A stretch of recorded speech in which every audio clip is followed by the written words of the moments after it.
तो आज हम बाइबल की एक बहुत ही जानी पहचानी कहानी देख रहे हैं, आदम और हव्वा की।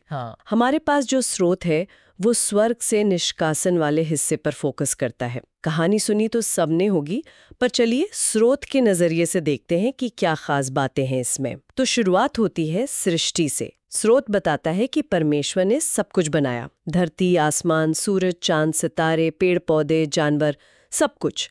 और फिर मिट्टी से पहले इंसान को बनाया, आदम। हाँ, और ये बात अहम है कि स्रोत के हिसाब से आदम पहले इंसान थे। यहीं से कहानी शुरू होती है। बिल्कुल। और फिर परमेश्वर ने आदम को एक खास जगह दी रहने के लिए, एडन का बाग। स्रोत कहता है कि वो एक खूबसूरत बगीचा था, मतलब वहां सब कुछ था, अच्छे अच्छे फल, साफ पानी, सुंदर नजारे, एकदम परफेक्ट। हाँ, एक तरह का स्वर्ग ही समझ लीजिए, कोई कमी नहीं थी। लेकिन यहीं पर कहानी में एक ट्विस्ट आता है। वो शर्त वाली बात है ना। हाँ, परमेश्वर ने आदम को कहा कि भाई तुम बाग के किसी भी पेड़ का फल खा सकते हो, सिवाय एक पेड़ के, भले और बुरे के ज्ञान का पेड़। स्रोत में साफ लिखा है कि इसका फल खाना मना था। सही कहा। और ये जो मनाही है ना, ये बहुत महत्वपूर्ण है। क्यों? मतलब सिर्फ एक नियम ही तो था। देखिए, ये सिर्फ एक नियम नहीं था, ये कहानी का आप कह सकते केंद्र बिंदु है। यहीं से वो चुनाव वाली बात शुरू होती है। अच्छा। हाँ, कि क्या इंसान दी गई सीमा का पालन करेगा या उसे तोड़ेगा, और उसके क्या नतीजे होंगे, ये सवाल यहीं खड़ा होता है। और फिर कहानी में एंट्री होती है हवा की। हाँ, जब परमेश्वर ने देखा कि आदम अकेले ने, तो स्रोत के मुताबिक परमेश्वर ने आदम की पसली से हव्वा को बनाया और दोनों खुशी खुशी उस बाग में रहने लगे। सब ठीक चल रहा था। हाँ, जब तक कि वो तीसरा किरदार नहीं आ जाता, सांप। बिल्कुल। और स्रोत उसे चालाक कहता है।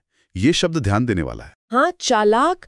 वो सीधे हव्वा के पास जाता है ना, और सीधे उसी पेड़ की बात करता है जिसका फल मना था। एकदम। और वो क्या कहता है हवा से? स्रोत में है कि वो कहता है अगर तुम इस पेड़ का फल खाओगी तो तुम भी परमेश्वर जैसी बन जाओगी, सब कुछ जानने वाली। देखिए, ये कितना बड़ा लालच है। हाँ, परमेश्वर जैसा बनने का लालच, वो ज्ञान पाने का जिसकी मनाही थी। बिल्कुल। स्रोत इसे एक बड़े प्रलोभन की तरह दिखाता है, एक ऐसी इच्छा जो सीमाओं को लांघने को उकसाती है। और हवा मान गई। हाँ, उन्होंने फल खा लिया और फिर आदम को भी दे दिया। और जैसे ही उन्होंने खाया, स्रोत कहता है उनकी आंखें खुल गईं।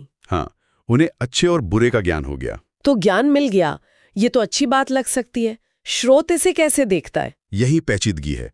ज्ञान तो मिला, समझ आई, ये सच है, लेकिन स्रोत फौरन ये भी जोड़ता है कि उन्हें शर्मिंदगी महसूस हुई। शर्मिंदगी किस बात की?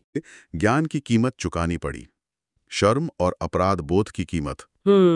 तो ज्ञान आया, पर साथ में कुछ और भी आया, और फिर परमेश्वर को पता चल गया। हाँ, और नतीजा क्या हुआ? निष्कासन। बिल्कुल। स्रोत के अनुसार परमेश्वर ने आदम और हव्वा को उस खूबसूरत बाग से, ईडन से बाहर निकाल दिया। वो आदर्श जीवन खत्म हो गया। और क्या स्रोत ये कहता है कि इसके बाद ही इंसानी जीवन में मुश्किलें आईं? हाँ, सीधे तौर पर जोड़ता है। स्रोत बताता है कि इसी घटना के बाद से इंसानों को मेहनत करनी पड़ती है, जीवन में दुख, दर्द, मुश्किलें आती हैं। जैसे बच्चों के जन्म में पीड़ा, जमीन से अनाज उगाने में मशक्कत। ये सब उसी अवज्ञा और निष्कासन के परिणाम के तौर पर दिखाए गए हैं।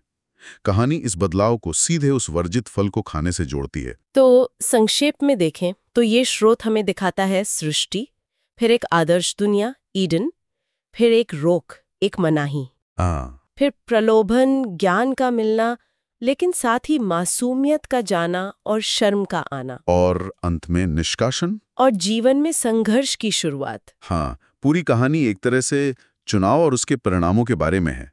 ज्ञान क्या है, उसकी कीमत क्या है, इस पर सोचने को मजबूर करती है। सही कहा। और ये सवाल शायद सिर्फ इस कहानी तक ही सीमित नहीं है।